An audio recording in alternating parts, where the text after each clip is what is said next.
हाँ जी, hello students, कैसे हैं बच्चों? आप सब लोग मौज बहार। तो बच्चों, कंज्यूमर प्रोटेक्शन एक्ट हमारा चल रहा है और ये आज हमारी थर्ड क्लास है कंज्यूमर प्रोटेक्शन एक्ट की। दो क्लासेस हम ऑलरेडी कर चुके हैं, दोनों क्लासेस यूट्यूब पर अपलोडेड है कंज्यूमर प्रोटेक्शन एक्ट की, और आज लास्ट थर्ड क्लास है हमारी। और अभी तक जो हमने पढ़ा है कंज्यूमर प्रोटेक्शन एक्ट में, थोड़ा सा एक बार चीज़ों को रिकॉल कर लेते हैं क्या क्या हमने पढ़ा है। तो सबसे पहले बच्चा आपने ये पढ़ा था कंज्यूमर प्रोटेक्शन एक्ट का इंट्रोडक्शन में, तो बेसिक था बेटा। उसके बाद कंज्यूमर प्रोटेक्शन एक्ट की बिल हिस्ट्री पढ़ी, कब आया था ये। फिर आपने इसके बाद गुड्स की डेफिनेशन, कंज्यूमर की डेफिनेशन पार्ट किया था, कंज्यूमर पहले डेफिनेशन पढ़ी आपने। फिर आपने बेटा इसके अलावा देन आपने गुड्स की डेफिनेशन पढ़ी, देन आपने कंज्यूमर डिस्प्यूट की डेफिनेशन पढ़ी, देन डिफेक्ट की। कुल मिलाकर डेफिनेशन पार्ट बहुत इंपॉर्टेंट था। जैसे हमने डेफिनेशन पार्ट ख़त्म किया था, डेफिनेशन पार्ट ख़त्म करते हम काउंसिल्स पे आ गए थे, और 3 लेवल की हमने काउंसिल पढ़ी थी। एक सेंट्रल कंज्यूमर प्रोटेक्शन काउंसिल, और एक स्टेट कंज्यूमर प्रोटेक्शन काउंसिल, और तीसरा district consumer protection council. 3 level की काउंसिल पढ़ी थी, सेंट्रल लेवल पर, स्टेट लेवल पर, और सेंट्रल लेवल पर, स्टेट लेवल पर, डिस्ट्रिक्ट लेवल पर। और सबसे जो बढ़िया चीज़ बेटा थी ना, जो इस एक्ट की खूबसूरती है, नए वाले एक्ट की खूबसूरती जो है, एक नई अथॉरिटी लाई है, सेंट्रल कंज्यूमर प्रोटेक्शन अथॉरिटी। एक नई अथॉरिटी लाई है, CCPA, central consumer protection authority. और इसका काम क्या होता है? इस अथॉरिटी का काम ये है कि बेटा, इस अथॉरिटी का काम ये है कि सेंट्रल कंज्यूमर प्रोटेक्शन अथॉरिटी तो पहले रोल प्ले करती है, जो कंज्यूमर कोर्ट है बाद में रोल प्ले करती है। जैसे अगर मान लीजिए कोई कंप्लेंट है regarding the violation of human right, या फिर किसी पर्सन की ह्यूमन राइट वॉयलेशन के अलावा कोई एक ट्रेडर है या सर्विस प्रोवाइडर है जो फॉल्स और मिसलीडिंग एडवर्टीजमेंट दे रहा है, तो उन सब के ऊपर रेगुलेट करना, उन सबको पिनलाइज करना। और बेटा एक इंडोर्सर जिसने इंडोर्समेंट की, एक ऐड की है एक प्रोडक्ट की, और अपनी ओपिनियन देकर कि आप खरीदो और ये प्रोडक्ट अच्छा होगा, मैं भी यूज़ कर रहा हूँ। मैंने आपको लास्ट क्लास में एग्जांपल भी दिया था, सलमान खान जैसे रिवाइटल का करता है ऐड, और आलिया भट्ट वीको की ऐड कर रही हैं। तो ये सब बेटा क्या था? इंडोर्समेंट। तो इसमें जो इंडोर्सर है वो भी पर्सन क्या होते हैं? लाइबल होते हैं। तो ये सेंट्रल कंज्यूमर प्रोटेक्शन अथॉरिटी, जिसको सेंट्रल अथॉरिटी शॉर्ट में बोलते हैं, ये सेंट्रल अथॉरिटी का बहुत बड़ा रोल है बेटा। इसके पास कंप्लेंट्स आती हैं direct violation of consumer right की, ठीक है जी, फॉल्स और मिसलीडिंग एडवर्टीजमेंट की। और ये भी कंप्लेंट लेकर कहाँ जा सकता है? कंज्यूमर कोर्ट में जा सकता है। और इस सेंट्रल कंज्यूमर प्रोटेक्शन अथॉरिटी में कौन होता है? एक तो चीफ कमिश्नर होता है, और बेटा उसके नीचे कुछ कमिश्नर्स होते हैं। एक तो चीफ कमिश्नर ऊपर और उसके नीचे कुछ कमिश्नर्स होते हैं। क्वालिफिकेशन, मेथड ऑफ रिक्रूटमेंट सब पढ़ लिया था हमने। इसके अलावा यहाँ पर कुछ ऑफिसर्स भी होंगे, कुछ एक्सपर्ट्स भी होंगे, कुछ प्रोफेशनल्स भी होंगे। सेंट्रल अथॉरिटी में ये भी पढ़ लिया था। अच्छा, इसके अलावा हमने सबसे मेन चीज़, जो इन्वेस्टिगेशन विंग थी सेंट्रल अथॉरिटी की, जिसको हेड कौन करता है? डायरेक्टर जनरल, ये भी पढ़ लिया था हमने। और इसके अलावा एक डिस्ट्रिक्ट कलेक्टर है, इसकी पावर पड़ी थी। और जो कंप्लेंट्स आती है अथॉरिटीज़ को, अथॉरिटी कौन सी अथॉरिटी? तो complaint relating to violation of consumer right. अगर वॉयलेशन हो रहा है कंज्यूमर राइट का, या फिर अनफेयर ट्रेड प्रैक्टिस है, या फॉल्स और मिसलीडिंग एडवर्टीजमेंट है, तो आप डायरेक्ट क्या कर सकते हैं? कंप्लेंट कर सकते हैं डिस्ट्रिक्ट कलेक्टर को, कमिश्नर ऑफ रीजनल ऑफिसर और सेंट्रल अथॉरिटी को। और उसके बाद फिर सेक्शन 18 में सब सेक्शन 1 सब सेक्शन 2 में पावर्स पड़ी थी, फंक्शन पड़े थे सेंट्रल अथॉरिटी के। और सेक्शन 19 में ये पढ़ा था, सेंट्रल अथॉरिटी की पावर है to refer the matter for investigation, ये मैटर रेफर कर सकता है इन्वेस्टिगेशन के लिए। और सेक्शन 20 में पावर है सेंट्रल अथॉरिटी की रिकॉल कर सकता है गुड्स। सेक्शन 20 में सेंट्रल अथॉरिटी की पावर है टू रिकॉल द गुड्स।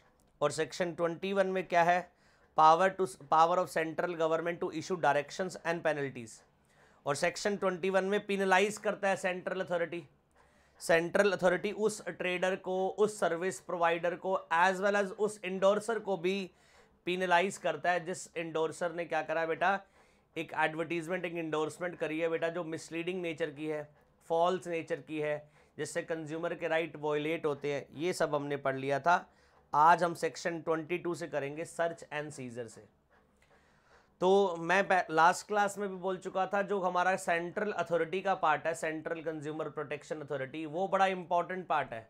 अभी कंज्यूमर कोर्ट तो आएंगे ही आएंगी, बट उससे भी important part central consumer protection authority. और पहली बार ऐसी अथॉरिटी इंट्रोड्यूस करेगी कंज्यूमर प्रोटेक्शन एक्ट में। तो बेटा 99% चांसेस है कि इस एग्ज़ाम में, जो आपका जुलाई 2020 एग्ज़ाम में, सेंट्रल कंज्यूमर प्रोटेक्शन अथॉरिटी की पावर एंड फंक्शंस और इन्वेस्टिगेशन पावर, उसकी जो इन्वेस्टिगेशन विंग है, उसके बारे में क्वेश्चन पूछा जाए। अभी कंटिन्यू कर रहे हैं बेटा सेक्शन 21 के बाद सेक्शन 22 से, जो बात करता है किसकी, सर्च एंड सीजर की बात करता है। तो अकॉर्डिंग टू सेक्शन 22, हाँ जी, जो बच्चे बेटा एक क्लास देख रहे हैं, थर्ड क्लास है कंज्यूमर प्रोटेक्शन एक्ट की, तो अगर आप लोग इस कड़ी में जुड़े हो कंज्यूमर प्रोटेक्शन एक्ट 2019 में आज से, तो बच्चों इसकी 2 क्लासेस ऑलरेडी यूट्यूब पर अपलोडेड है, पहले आप वो वॉच कर लीजिए, फिर आप थर्ड क्लास देखें, आपको सारी चीज़ें कनेक्ट होंगी, सारी चीज़ें समझ आएंगी आपको। हाँ जी, according to section 22 of the act, अगर हम बात करें सेक्शन 22 की, for the purpose of conducting an investigation after the preliminary inquiry under section 19 subsection 1। हाँ जी, सबसे पहले सेंट्रल अथॉरिटी क्या करवाती है, प्रिलिमिनरी इंक्वायरी करवाती है, ये देखने के लिए कि हाँ वॉयलेशन ऑफ कंज्यूमर राइट हुआ है नहीं हुआ, क्या कोई फॉल्स और मिसलीडिंग एडवर्टीजमेंट रिलीज हुई या नहीं हुई। वो प्रिलिमिनरी इंक्वायरी करने के बाद, ठीक है जी, for the purpose of conducting investigation after preliminary inquiry, preliminary inquiry के बाद इन्वेस्टिगेशन करने के लिए डायरेक्टर जनरल और जो ऑफिसर है ऑथराइज द्वारा in this behalf, director general के जो नीचे लोग हैं, और district collector as the case may be, may if he has any reason to believe that any person has violated any consumer right.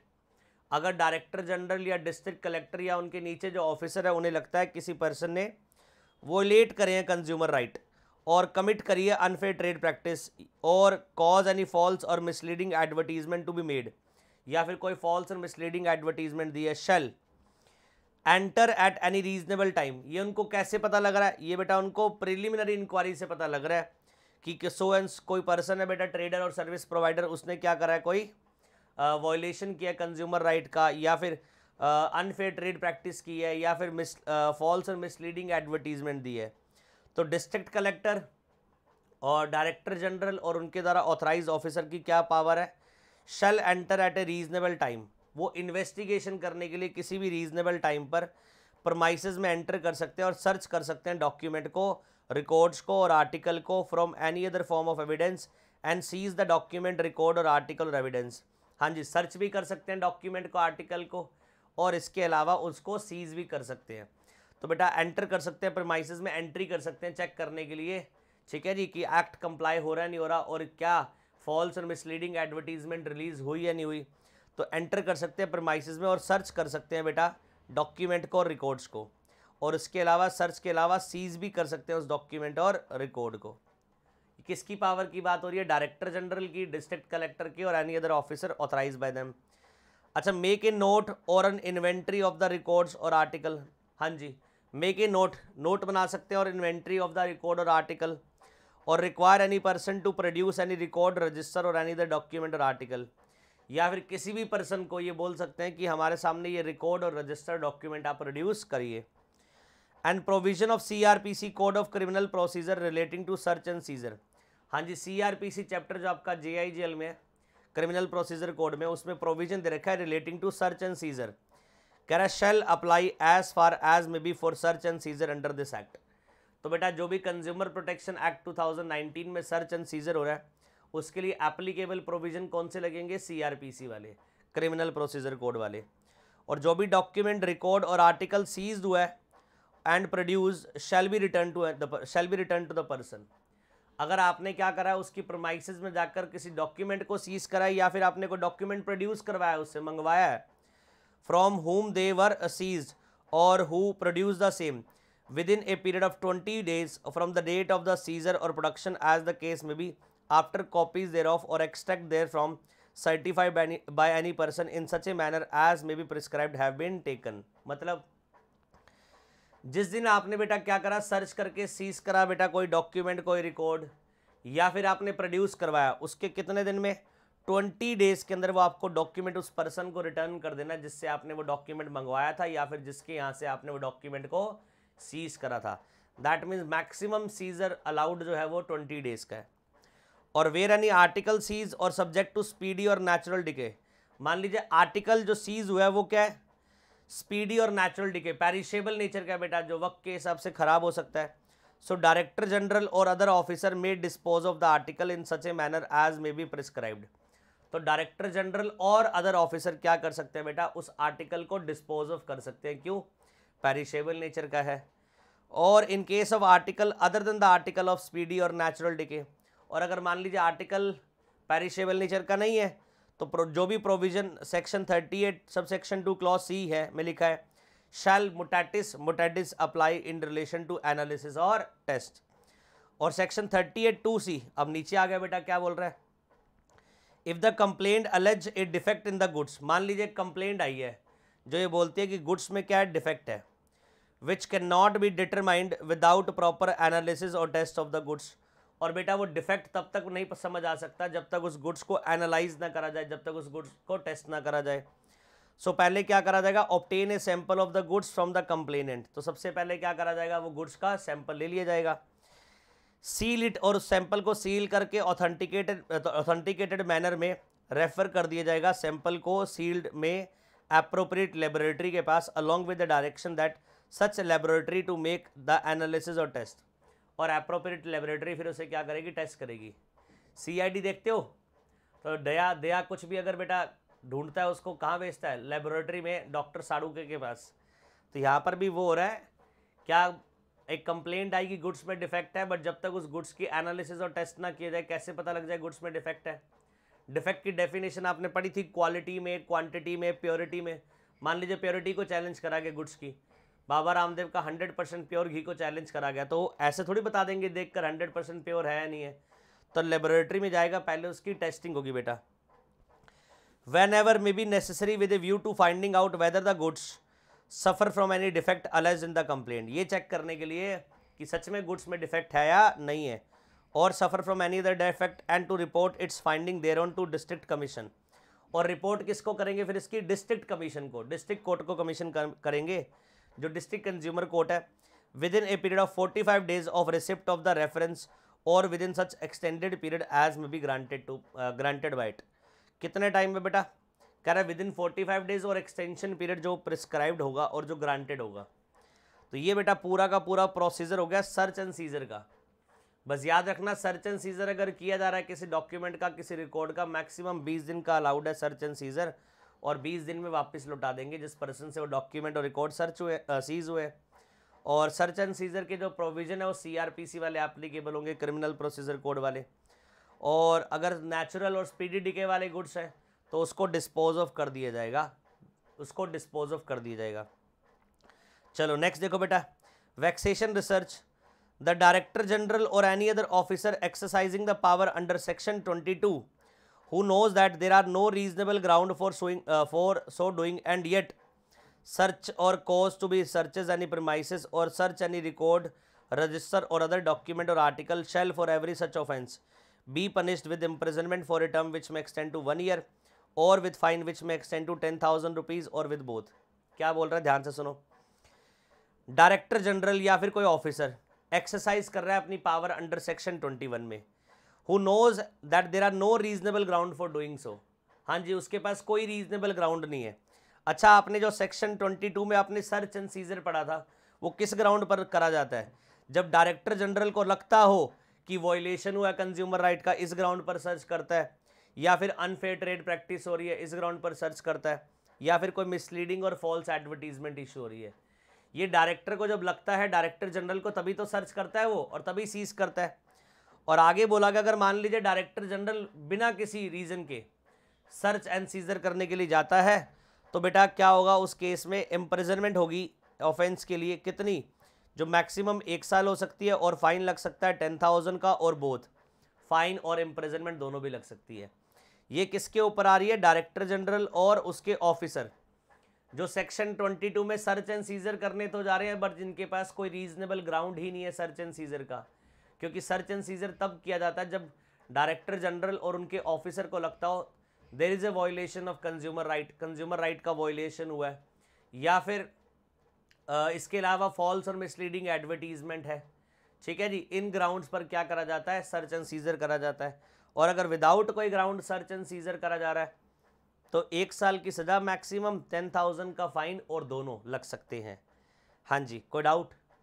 अब आते हैं बच्चों सेक्शन 23 पर। सेक्शन 22 खत्म हो गया हमारा। अब आते हैं सेक्शन 23 में। सेक्शन 23 क्या बोलता है? Designation of any statutory authority or body to function as central authority. Section 23 empowers the CG. Section 23 power देता है किसको? सेंट्रल गवर्नमेंट को। सेंट्रल गवर्नमेंट में if it consider necessary, central government को अगर लगता है by notification, designate any authority, any statutory authority or any body to exercise the power and perform the function of the central authority referred to in section 10। Section 10 क्या बोल रहा है ये? कह रहा है सेक्शन 23 में सीजी की पावर है, उसको अगर लगता है तो नोटिफिकेशन देकर किसी भी स्टैट्यूटरी अथॉरिटी को और बॉडी को पावर दे सकती है परफॉर्म करने के लिए फंक्शन जो सेंट्रल अथॉरिटी के पास है। वाह, मतलब सीजी के पास पावर है, वो किसी भी स्टैट्यूटरी अथॉरिटी को की पावर दे सकती है कि आप सेंट्रल अथॉरिटी की तरह फंक्शन करो। जो अंडर सेक्शन 10 में क्या है? सेंट्रल अथॉरिटी के पास पावर है। सेंट्रल अथॉरिटी में क्या पावर होती है सेक्शन 10 में? तो आपने सेक्शन 10 में सेंट्रल अथॉरिटी के बारे में जनरल बातें बेटा आपको याद रखनी है बस, कि सेंट्रल अथॉरिटी क्या करती है? वॉयलेशन ऑफ कंज्यूमर राइट ना हो ये ध्यान में रखती है, रेगुलेट करती है। कोई अनफेयर और फॉल्स एडवर्टीजमेंट रिलीज ना हो ये ध्यान रखती है। तो ये सब पावर और फंक्शन डिस्चार्ज करने के लिए किसी भी स्टैट्यूटरी अथॉरिटी को सीजी क्या बना सकती है? कौन सी पावर दे सकती है? किसी भी स्टैट्यूटरी अथॉरिटी को सीजी पावर दे सकती है, पावर दे सकती है सेंट्रल अथॉरिटी वाली। अब आगे section 24 appeal. Section 24 provides that a person aggrieved by any order pass by the central authority under section 20 and section 21। हाँ जी, सेक्शन 20 और 21 देखिए, आपने पढ़ा था लास्ट क्लास में। सेक्शन 20 में क्या है? Power of central authority to recall goods. Central authority की पावर है, वो रिकॉल कर सकता है गुड्स। और सेंट्रल अथॉरिटी क्या करती है? सेक्शन 21 में इम्पोज करती है बेटा पेनल्टी अगर फॉल्स और मिसलीडिंग एडवर्टीजमेंट रिलीज हुई हो। ठीक है जी, फॉल्स और मिसलीडिंग एडवर्टीजमेंट रिलीज हुई हो एंडोर्सर के ऊपर, ट्रेडर के ऊपर, सर्विस प्रोवाइडर के ऊपर। ये सेक्शन 20 और 21 में पावर है। तो मान लीजिए एक ट्रेडर के ऊपर, एक सर्विस प्रोवाइडर के ऊपर अंडर सेक्शन 21, या एक इंडोर्सर, एक सेलिब्रिटी के ऊपर पेनल्टी आई अंडर सेक्शन 21, और बेटा वो उस ऑर्डर से सेटिस्फाइड, ये सेंट्रल अथॉरिटी के, तो सेक्शन 24 बोलता है whosoever is aggrieved by the any order of central authority। कोई भी पर्सन जो एग्रीव्ड है सेंट्रल अथॉरिटी के ऑर्डर से, may file an appeal to national commission. Direct appeal कहाँ जाएगी? National commission. अच्छा, डिस्ट्रिक्ट कमीशन, स्टेट कमीशन नहीं, डायरेक्ट नेशनल कमीशन में अपील जा रही है। 3 लेवल की कंज्यूमर कोर्ट होती है, डिस्ट्रिक्ट लेवल पर, स्टेट लेवल पर, नेशनल लेवल पर। अपील कहाँ जा रही है? Direct national level, national commission के पास जा रही है। Within a period of 30 days from the date of the receipt of such order. और कितने दिन में अपील जाएगी? Within 30 days from the date of the order. जिस दिन ऑर्डर आया उसके 30 दिन में अपील की जाएगी। तो बेटा सेक्शन 24 क्या बोल रहा है? अगर मान लीजिए सेंट्रल अथॉरिटी के ऑर्डर से आप सेटिस्फाइड नहीं हो, तो बेटा कोई भी पर्सन जो सेंट्रल अथॉरिटी के ऑर्डर से सेटिस्फाइड नहीं है, वो उसके अगेंस्ट अपील कर दे। अपील कितने दिन में करेगा? 30 डेज में करेगा। और किसको करेगा? नेशनल कमीशन को। आई होप ये बात समझ आ गई। हाँ जी, अब आता है बेटा district consumer dispute redressal commission. अब मैं बोलता हूँ शुरू हो गई हमारा हाँ जी, रिड्रेसल मशीनरी शुरू हो गई अब हमारी। ये क्या शुरू हो गई हमारी? रिड्रेसल मशीनरी प्रोविजन शुरू हो गई। अभी तक बेटा आपने क्या पढ़ा था? सेंट्रल कंज्यूमर प्रोटेक्शन अथॉरिटी के बारे में पढ़ा था। सेंट्रल कंज्यूमर प्रोटेक्शन अथॉरिटी के बारे में आपने पढ़ा था अभी तक। अब क्या पढ़ने वाले हैं? District consumer dispute redressal commission के बारे में पढ़ने वाले हैं। तो देखते हैं अब। तो बेटा कैसे कंज्यूमर प्रोटेक्शन एक्ट 1956 से कैसे कंज्यूमर प्रोटेक्शन एक्ट 2019 चेंज है, आपको समझ आ रहा होगा। नए नए बेटा कॉन्सेप्ट आए हैं, नई नई डेफिनेशन आई है, अलग अलग पर्सन को पिनलाइज करा जा रहा है। तो पूरा बेस तो सेम एक्ट का, पर कॉन्सेप्ट चेंज है, प्रोविज़न नए हैं, और प्रोविज़न काफ़ी नए हैं बेटा, जो पुराने वाले प्रोविज़न से मैच नहीं करते। और मेरा तो बेटा हमेशा ये रहता है कि आज आप CS एग्जीक्यूटिव का एग्ज़ाम दोगे जुलाई में, तो इस एग्ज़ाम से पहले कंज्यूमर प्रोटेक्शन एक्ट 2019 आ गया, तो मैं वाया यूट्यूब आपको क्या कर रहा हूँ, अमेंडमेंट सीरीज से क्लासेस दे रहा हूँ। मेरा कंसर्न ये नहीं बेटा क्लासेस देना, मेरा कंसर्न ये भी है आप लोगों के लिए कि आप बेटा लॉ पढ़ते हो, लॉ पढ़ने का एक तरीका है। आप ये नहीं कि हमेशा किसी के ऊपर डिपेंडेंट रहो। आप भाई आप आज मुझसे क्लासेस ले रहे हो, आप वीडियोस देख रहे हो यूट्यूब पर, ठीक है जी, आप कोचिंग ले रहे हो किसी ना किसी टीचर की, बट जैसे ही आप क्वालिफाइड हो जाओगे तब मान लीजिए फिर दोबारा से कंज्यूमर प्रोटेक्शन एक्ट या फिर कोई और एक्ट अगर रिपील हो जाता है, सो आपकी क्या होने चाहिए, इंटरप्रिटेशन स्किल्स स्ट्रांग होने चाहिए, आपकी भी इंटरप्रिटेशन स्किल्स होने चाहिए, so that you can also interpret the law. तो आपको बेटा याद रखना, हमेशा लॉ को पढ़ो तो लॉ को पढ़ो, वर्ड टू वर्ड पढ़ो, एनालिसिस करते, ये नहीं ऊपर से पैराग्राफ पढ़ लिया, एक दो लाइन पढ़ ली, एक दो पॉइंट पढ़ लिए, उसको अंडरलाइन करिए। Word to word, comma to comma बेटा हर चीज़ का रेलिवेंस है लॉ में। सो मेरी यही कोशिश रहती है पढ़ाते समय मैं ये कन्वे कर पाऊँ मैसेज कि जो पढ़ रहे हैं बेटा ये सिर्फ आपके ये नहीं है कि कोर्स करिकुलम के लिए पढ़ रहे हैं, लाइफ में आने वाली चीज़ें काम की है। आपके चैप्टर भी है बेटा ये एक JIGL में इंटरप्रिटेशन ऑफ स्टैट्यूट, कैसे हम लॉ को इंटरप्रिटेट करते हैं, उसके लिए आपने रूल्स पढ़े हैं इंटरप्रिटेशन के, तो वो रूल्स अप्लाई करके आप खुद भी इंटरप्रिटेट करें चीज़ों को। बाकी तो आपको हेल्प करने के लिए हम लोग बैठे ही हैं, बट फिर भी मैं कहूँगा बेटा फ्यूचर में जब आप क्वालिफाइड हो जाओ तो आप डिपेंडेंसी नहीं रख सकते अपनी, आप डिपेंडेंसी नहीं रख सकते आप किसी और के ऊपर। आपको भी इक्वलेंट प्रोविजन आपको रीड करने आने चाहिए, इंटरप्रिटेट करने आने चाहिए, और इंटरप्रिटेशन स्किल्स धीरे धीरे डेवलप होती रहेंगी जैसे जैसे आप उसको रीड करते रहोगे, एनालिसिस करते रहोगे। सेक्शन 28 देखो क्या बोलता है, district consumer dispute redressal commission के बारे में। अब बच्चों रेड्रेसल मशीनरी शुरू होगी। रेड्रेसल मशीनरी मतलब अभी तक तो आपने सेंट्रल कंज्यूमर प्रोटेक्शन अथॉरिटी के बारे में पढ़ा, अब आप पढ़ रहे हो डिस्ट्रिक्ट कंज्यूमर कोर्ट के बारे में, फिर आप पढ़ोगे स्टेट कंज्यूमर कोर्ट के बारे में, फिर आप पढ़ोगे नेशनल कंज्यूमर कोर्ट के बारे में। तो अब रेड्रेसल मशीनरी शुरू हो गई है। सबसे पहले आपने एक्ट में डेफिनेशन पार्ट पढ़ा, ठीक है, ये डेफिनेशन पार्ट पढ़ने के बाद फिर आपने सेंट्रल कंज्यूमर प्रोटेक्शन अथॉरिटी के बारे में पढ़ा, और अब आप पढ़ रहे हैं रेड्रेसल मशीनरी के बारे में। तो सबसे पहली कौन सी मशीनरी है, district consumer dispute redressal commission. अच्छा, पुराने वाले इसको एक्ट में फोरम बोलते थे, यहाँ पर इसका नाम क्या कर दिया, district consumer dispute redressal commission. ये एक ऐसा कमीशन है जो डिस्प्यूट को सॉल्व करने के लिए बनाया गया कंज्यूमर के, और कंज्यूमर अपने डिस्प्यूट को यहाँ लेकर जा सकता है। अच्छा बताओ कौन सा डिस्प्यूट, कंज्यूमर डिस्प्यूट। डेफिनेशन पढ़ाई थी कंज्यूमर डिस्प्यूट की, मेरे गुड्स में डिफेक्ट है, मैंने ट्रेडर को बोला गुड्स में डिफेक्ट है, ट्रेडर ने डिनाई कर दिया जी मैं कोई हेल्प नहीं कर सकता, तो ट्रेडर और मेरे बीच में क्या राइज हो जाएगा, कंज्यूमर डिस्प्यूट। तो जहाँ पर जिस पर्सन के अगेंस्ट क्या लगाई जाए, एलिगेशन लगाई जाए, वो उसको रिफ्यूज़ कर दे, डिनाई कर दे, वहाँ पर जो डिस्प्यूट होता है उसको कंज्यूमर डिस्प्यूट कहते हैं। अब उसके प्रोविजन दिए गए कि डिस्ट्रिक्ट कंज्यूमर कोर्ट में कितने दिन में जाओगे, वहाँ पर कौन पर्सन आपकी कंप्लेंट को एंटरटेन करेगा, और प्रोविजन। अब इसमें भी नए कॉन्सेप्ट है बेटा। Section 28 of the act empowers the state government to establish a district consumer dispute redressal commission. हाँ जी, पहली बात तो फ्रीज करिए कि district consumer dispute redressal commission बनाता कौन है, स्टेट गवर्नमेंट। क्यों, एक डिस्ट्रिक्ट किसके अंडर में आती है, स्टेट गवर्नमेंट के अंडर में आती है। चलो मैं यूपी की बात करूं, उत्तर प्रदेश की बात करूं, उत्तर प्रदेश में कितनी सारी डिस्ट्रिक्ट है, यूपी बहुत बड़ा स्टेट है, उसमें बहुत सारे डिस्ट्रिक्ट है, मेरठ भी आती है, नोएडा भी आता है, गाजियाबाद भी आता है, इटावा भी आता है, तो बहुत सारी डिस्ट्रिक्ट होगी। तो डिस्ट्रिक्ट वाइज स्टेट गवर्नमेंट क्या बनाएगी, डिस्ट्रिक्ट कंज्यूमर कोर्ट बनाएगी, to be known as district commission. Simply इसको क्या बोल सकते हो आप, डिस्ट्रिक्ट कमीशन बोल सकते हो। In each district of the state, each मतलब हर एक डिस्ट्रिक्ट में होगा, and state government may also if it deems fit establish more than one district commission in A district.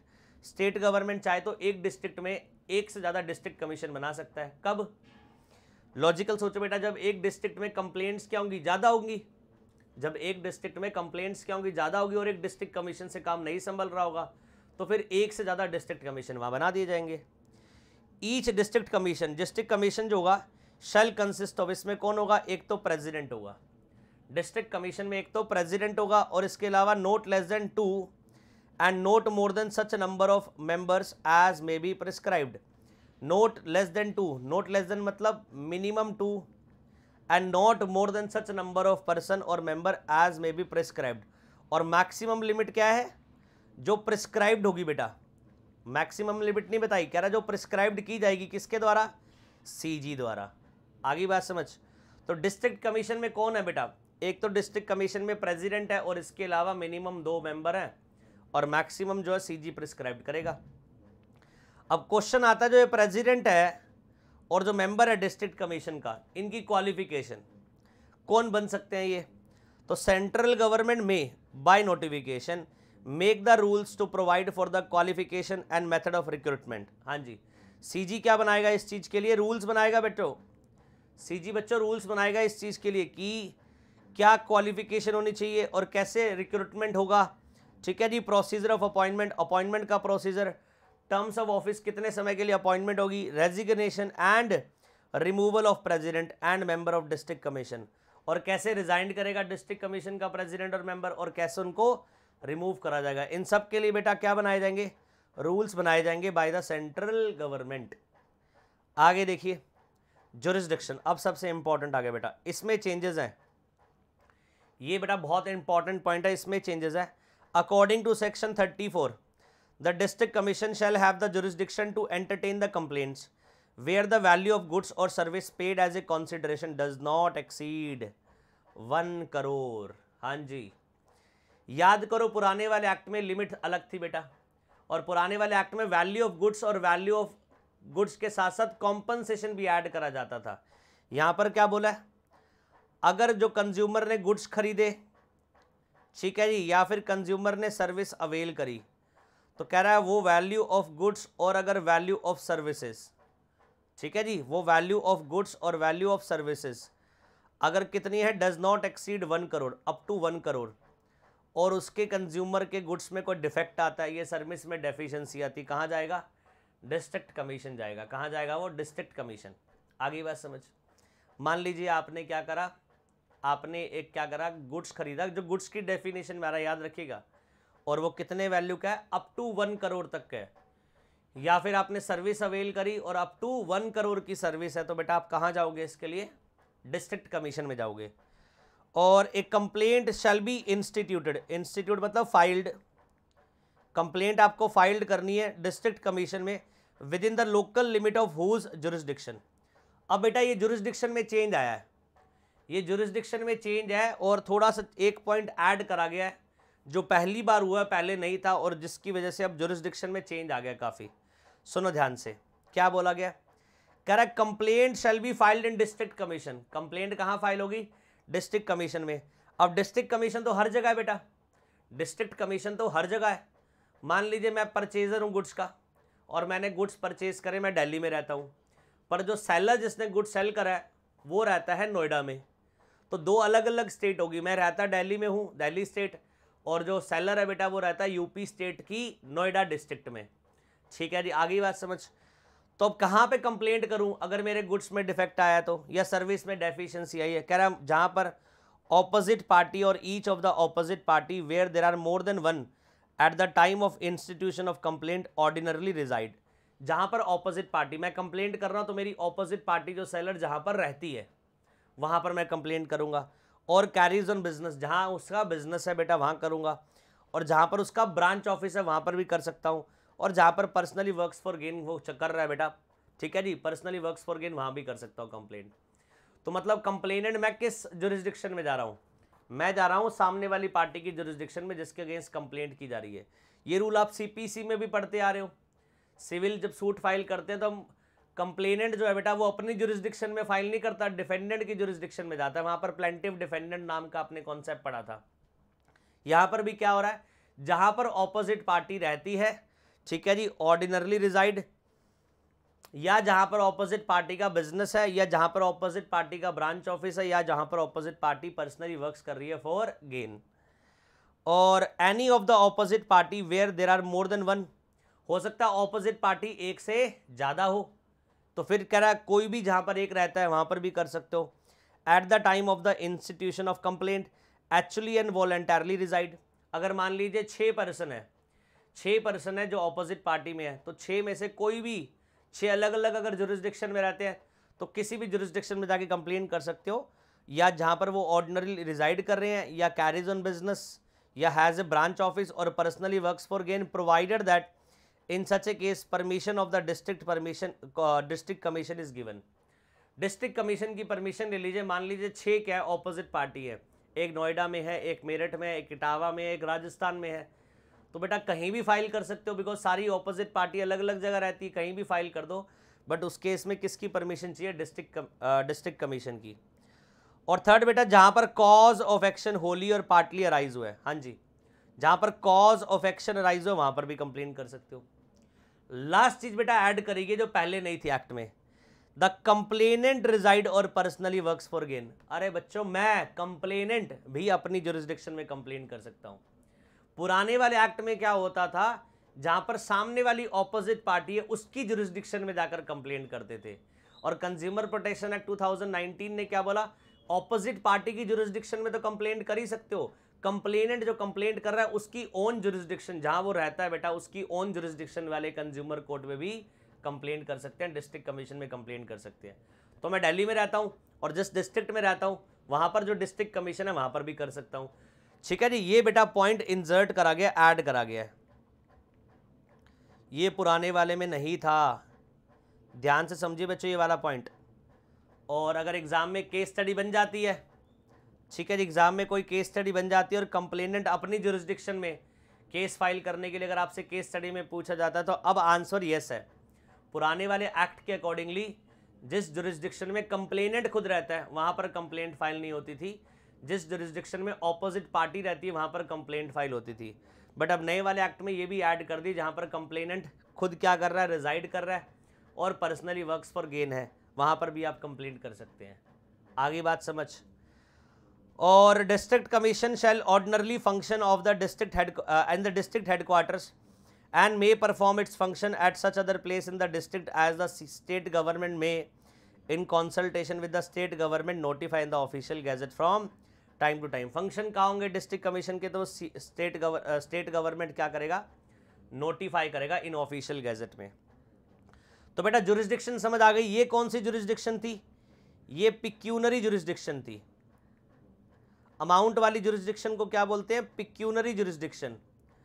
और ये बेटा कौन सी जुरिस्डिक्शन थी? ये टेरिटोरियल जुरिस्डिक्शन थी। ये कौन सी जुरिस्डिक्शन थी? Territorial jurisdiction. ये बात समझ आ गई बेटा?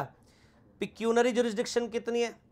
तो पिक्यूनरी जुरिस्डिक्शन के लिए बोला कि जो कंप्लेंट हो रही है बेटा, जिस गुड्स के अगेंस्ट कंप्लेंट की जा रही है और जिस सर्विस के अगेंस्ट की जा रही है कंप्लेंट, तो उस गुड्स की वैल्यू और सर्विस की वैल्यू जो भी है आपके बेटा, जिसमें कंप्लेंट और जिसमें डिफेक्ट और डेफिशिएंसी है, अगर उसकी वैल्यू अप टू 1 करोड़ तक है तो कहाँ जाओगे? डिस्ट्रिक्ट कमीशन में जाओगे।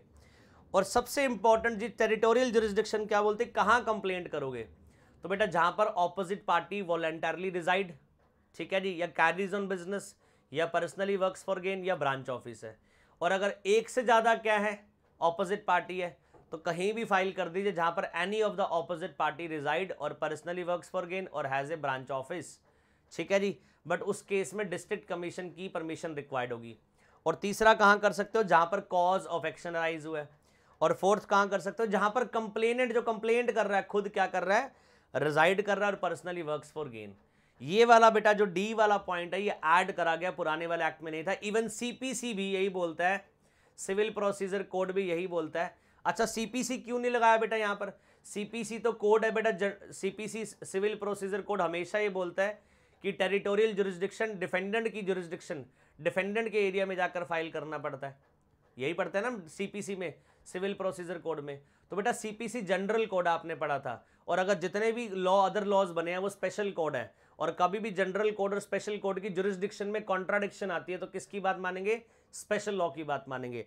तो आज कंज्यूमर प्रोटेक्शन एक्ट एक स्पेशल लॉ है, ये अपनी जुरिस्डिक्शन खुद डिफाइंड कर रहा है। तो सीपीसी आपको कंप्लाई करने की रिक्वायरमेंट नहीं है, फॉलो करने की रिक्वायरमेंट नहीं है। आई होप ये वाली बात बेटा समझ आ गई। ये वाला जो जुरिस्डिक्शन था, जुरिस्डिक्शन मैंने आपको दो तरह से बता दी, पहली पिक्यूनरी जुरिस्डिक्शन, दूसरा टेरिटोरियल जुरिस्डिक्शन, बहुत ज़्यादा इंपॉर्टेंट है। और चेंज भी मैंने आपको बता दिया। अब आता है सेक्शन 35। अब क्या आ गया? सेक्शन 35। देखो बेटा मैं एक एक सेक्शन बेटा जो आपके ICSI मॉड्यूल ने डाला आपके नए मॉड्यूल में सप्लीमेंट में, एक एक चीज़ word to word section to section पढ़ा रहा हूँ आपको मैं, क्योंकि एग्जाम में बेटा कुछ भी आ सकता है, बिकॉज इन्होंने पूरा का पूरा एक्ट आपके सिलेबस में इनकॉर्पोरेट कर दिया, एप्लीकेबल कर दिया। तो हम ऊपर ऊपर से तो बिल्कुल नहीं पढ़ सकते। सोचो ऊपर ऊपर से पढ़ लेंगे, मैं चेंजेस बता दूं, ऐसा थोड़ी चेंजेस बता दूं बेटा, पूरा एक्ट कनेक्टेड है डेफिनेशन के साथ, मैं कैसे चेंजेस बता सकता हूं आपको, समझ आया? ये मेरे लिए पॉसिबल नहीं कि मैं एक क्लास में 2 घंटे के लिए आऊं और बता दूं ये चेंजेस है भाई, ये चेंजेस है, ये चेंजेस है, पढ़ लो और होगा काम। नहीं, मेहनत करनी पड़ेगी, आपको भी मेहनत करनी पड़ेगी, मुझे भी। मेरे को पढ़ाने में समय लगेगा, आपको पढ़ने में समय लगेगा। क्यों बेटा? डेफिनेशन के साथ आगे वाले प्रोविजन कनेक्टेड है, तो मैं इसको समराइज फॉर्म में इस तरह लेकर नहीं आ सकता कि ये बेटा चेंज है, ये बस पढ़ लीजिएगा। अभी मीडिएशन का कॉन्सेप्ट भी आएगा, बहुत इंटरेस्टिंग कॉन्सेप्ट है, मजा आ जाएगा पढ़ के, ठीक है जी। वो भी कॉन्सेप्ट अभी आने वाला है, तो इसलिए बताया नहीं जा सकता, तो इसलिए मुझे पूरा complete act with section wise detail में पढ़ाना पड़ रहा है। तो सेक्शन 34 खत्म, अब आ गया section 35, a manner in which complaint shall be made. अब किस मैनर में डिस्ट्रिक्ट कमीशन में कंप्लेंट जाएगी? तो section 35 provides that a complaint in relation to any goods sold. हाँ जी, जो कंप्लेंट आप कर रहे हो, जो गुड्स सोल्ड हो चुके हैं उनके लिए, डिलीवर्ड हो चुके हैं या फिर एग्री टू बी सोल्ड और एग्री टू बी डिलीवर्ड, और एनी सर्विसेज प्रोवाइडेड और agree to be provided may be filed with the district commission by. हाँ जी, अब बेटा ये क्या है? तो manner in which complaint shall be made, और नीचे क्या दे रखे हैं? नीचे बेटा कंप्लेनेंट दे रखे हैं। कौन दे रखे हैं? कंप्लेनेंट दे रखे हैं। कौन कौन कंप्लेंट कर सकता है? ये पुराने वाले एक्ट में भी आपने पढ़ा था, कंप्लेनेंट कौन कौन कंप्लेंट कर सकता है, ये कंप्लेनेंट के बारे में आप पढ़ रहे हो। सबसे पहले तो कंज्यूमर कंप्लेंट कर सकता है। अच्छा, कंज्यूमर कौन? याद करो, जिसने क्या करा? गुड्स बाय करा और जिसने सर्विस अवेल करी, और गुड्स बाय और सर्विस अवेल करी थी फॉर कंसीडरेशन। गुड्स की डेफिनेशन पढ़ी थी ना, तो पहला तो कंप्लेंट खुद कौन कर सकता है? कंज्यूमर कर सकता है। To whom the goods are sold, जिसको गुड्स बेचे गए हैं और डिलीवर करे गए हैं, और एग्री टू बी सोल्ड, या फिर एग्री करे गए हैं कि उसे बेचे जाएंगे और डिलीवर करे जाएंगे, और सर्विस प्रोवाइडेड और agree to be provided. Who allege unfair trade practice in respect of goods और सर्विस, और उसके साथ बेटा क्या हुई है? अनफेयर ट्रेड प्रैक्टिस हुई है। क्या हुई है उसके साथ? UTP, unfair trade practice. याद करो, यूटीपी की डेफिनेशन मैंने बताई थी। मान लीजिए एक गुड्स परचेज करने के लिए दूसरे गुड्स की परचेज करने की कंडीशन भी लगा दी। हाँ जी, एक गुड्स परचेज करने के लिए दूसरे गुड्स की कंडीशन भी लगा दी परचेज करने की। एग्जाम्पल दिया था शर्ट विद टाई। हाँ जी, आप अगर शर्ट परचेज करना चाहते तो टाई भी परचेज करनी पड़ेगी। तो अनफेयर ट्रेड प्रैक्टिस था बेटा ये। अरे बोलो भाई। तो ये कहने का मतलब बेटा, अभी अनफेयर ट्रेड प्रैक्टिस और बहुत सारी दे रखी है, एग्जाम्पल तो मैं छोटा सा ये आपको दे रहा हूँ। वैसे अभी अनफेयर ट्रेड प्रैक्टिस तो बहुत तरह की होती है। तो पहला कौन कंप्लेंट कर सकता है? पहला तो कंज्यूमर कंप्लेंट कर सकता है, जिसने क्या करा? गुड्स बाय करा और सर्विसेज अवेल करी। जिसने क्या करा? गुड्स बाय करा और सर्विस अवेल करी। दूसरा, एनी रिकॉग्नाइज कंज्यूमर एसोसिएशन। दूसरा कौन कंप्लेंट कर सकता है? Recognise consumer association, whether the consumer to whom the goods are sold or delivered or agree to be sold or delivered, or such service to be provided or agree to be provided, who allege unfair trade practice in respect of such goods or service is a member of such association or not। अब सुनो, हिंदुस्तान में बेटा literacy level ज़्यादा नहीं है, कम है। तो अगर मान लीजिए मैंने गुड्स खरीदे और गुड्स में डिफेक्ट आया, तो मुझे तो पता है कंज्यूमर कोर्ट जाना है। पीछे आपने बेटा सुना होगा बाटा के अगेंस्ट कंज्यूमर कोर्ट में बेटा पेनल्टी लगाई गई थी। अगर आपने सुना हो कि एक चंडीगढ़ में कंज्यूमर था जिसने बाटा से स्लीपर खरीदे थे, ऐसा आपने सुना होगा बेटा। एफबी पर बहुत ज़्यादा वायरल हुआ था, फेसबुक पर।